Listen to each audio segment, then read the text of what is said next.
Hello, everyone. I just wanted to expound a bit further on what I was talking about the other day.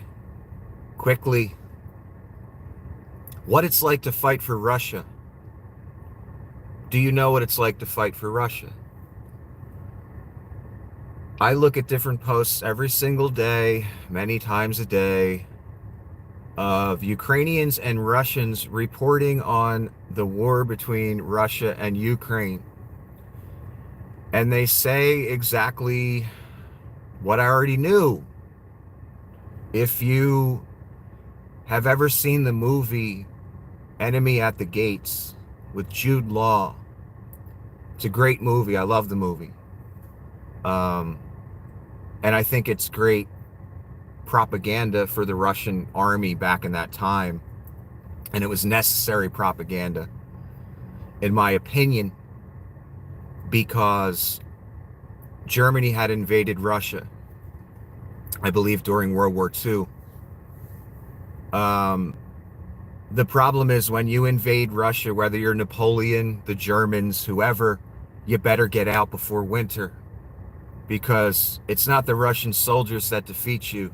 It's the Russian winters and the size of the territory that defeats you. Hitler overreached by invading Russia. Now you got super long supply lines. If you're a military operation anywhere, if you are not properly supplied, if it's too far, if your supply lines get cut off, you are fucked. And it's that simple.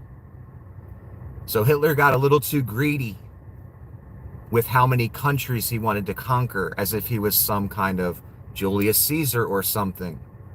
He went too far, stretched his army out too far, stretched his supply lines out too far, let his ego get in the way of logic, his ego and drug addiction and all that shit. You don't invade Russia because of the Russian winters. The Russian winters will defeat you. Back to the movie, Enemy at the Gates with Jude Law. Great movie again. The first 10 minutes of the movie, what do you see? You see the German army is already in Russia in different towns, reduce some of these towns to rubble. What you see, Jude Law is a new soldier in the army, the Russian army, to fight the Germans.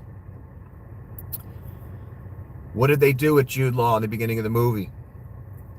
They put him on a boat with a bunch of other soldiers.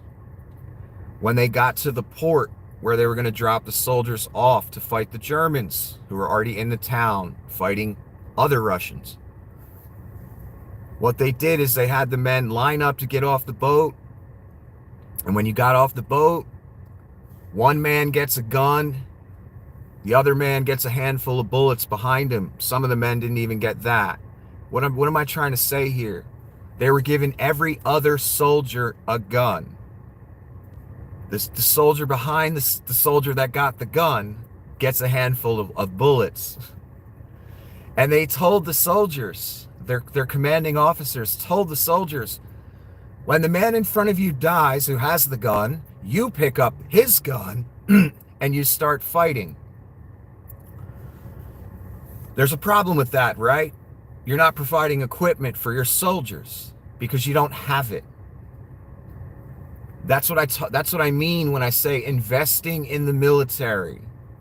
If you send an army out to fight and they have no weapons and they're poorly supplied, with guns, food, whatever, they're going to die. They're going to lose and they're going to die. What is that strategy called? That's called throwing bodies at a situation. That's what Russia's still doing today. In the movie, that's exactly what happened too. A guy got killed who had a gun. Jude Law didn't. He picked up the gun and started fighting. There's another aspect that's still going on today. Hasn't changed a bit since 1945, 41, whatever year you want to pick of World War II. Hasn't changed a bit for Russia. Same thing. Under-equipped, undersupplied. And if you turn around and run, if you retreat, your commanding officers shoot you. Do you hear what I'm saying? Your own commanding officers will execute you if you retreat because you don't have a gun or bullets or the proper equipment to fight the enemy. That's still going on today. I've seen Russian soldiers on video complaining that they're just being hung out to dry, that they're just throwing bodies at the situation. They're not getting anywhere. They're just dying. Of course, that's being all hidden. How many Russian troops are actually dying? My point is, watch the first 10 minutes of the movie Enemy at the Gates with Jude Law, and you will see what it's like to fight for Russia. That has not changed one bit. Not one bit. It's the same mentality they had back in the 30s and 40s. We steal all the money. We don't invest in the military. We don't invest in infrastructure. We steal all the money. Like I said in the other video, that's why America looks like it looks and Russia looks like it looks, and much of Russia is third world conditions, because they don't invest anything back in their own citizens, their own country. The oligarchs and Putin's buddies steal it all. I'm sorry. Again, if you just look at the Ukraine war versus the Russians should have won that war in a week, because they have way more troops, way more equipment, allegedly,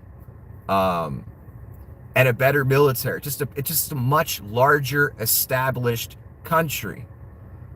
Notice how long this war has been going on, even without constant help from the US, because now again we have one party owned by Vladimir Putin in this country, and they don't want to help Ukraine anymore. So even with the US not helping lately for months now, they still can't win, the Russians. Other countries are trying to step in, France, Canada, throw them some money, some equipment. But the real money comes from the United States, let's be honest.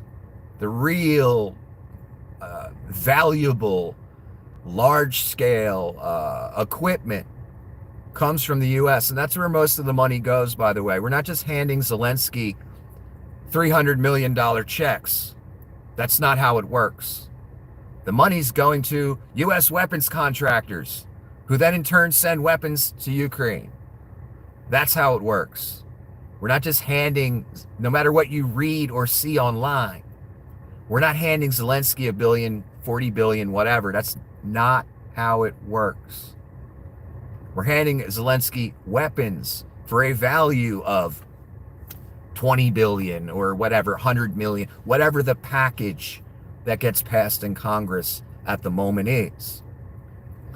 So one more time, Russia has not changed since 1940s. They still don't have enough military equipment. Their shit is old and outdated. They're not supplying their troops in Ukraine. They're just throwing bodies at the situation. They are emptying prisons. And again, I don't want to debate you on this. I look at it every single day, and I've been following politics since I was about, 25, and now I'm almost 50. So everything I say is based on study over many, many, many, many years, decades even.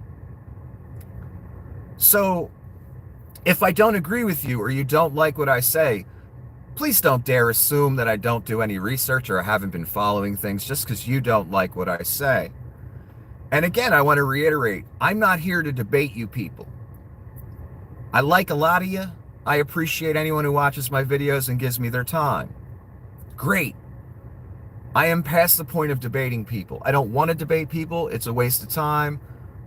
Debates rarely ever change anyone's mind. Everyone goes in with their preconceived opinions, notions, brainwashing, whatever. I just look at the shit and I try and decide what's true and what's not true. What's right and what's not right. What's wrong and what's not wrong. That's what I base everything I say on. And I really do try to not give baseless opinions. I think everyone does it sometimes. But I really do try to have a basis for what I'm fucking saying. Usually the basis is many, many years of study and educating myself not just belonging to a team sport, Republican, Democrat, whatever. I like some of the things the Democrats do. I don't like some of the things the Democrats do. Honestly, I hate most of what the right wing is, because the right wing, again, is the most akin to fascism, no matter what you hear from rubes online that don't know what they're talking about. Fascism is more aligned with right-wing politics than anything. It's always been. If you look at it objectively and honestly, and don't just say things like, well, Adolf Hitler used the word socialist in his party's description, so they must have been socialist. Nope, they weren't socialist at all whatsoever. It was a dictatorship. And all Adolf Hitler did was, well, the German economy's in a shitter because of World War I, so let's just invade other nations and steal their wealth. Let's just round up the Jews and steal their wealth. Let's demonize a segment of the population, steal their wealth, give it to non-Jewish Germans, and we'll invade Poland and France and everywhere else, and we'll steal their wealth. Now the economy's great. Now people have money. Now people love the dictator. And they think the dictator's never coming after them. Problem is, the dictator always comes after everybody. Everybody. Even if you're rooting for your dictator to win the election, because you think he's only going to hurt other people. Guess what?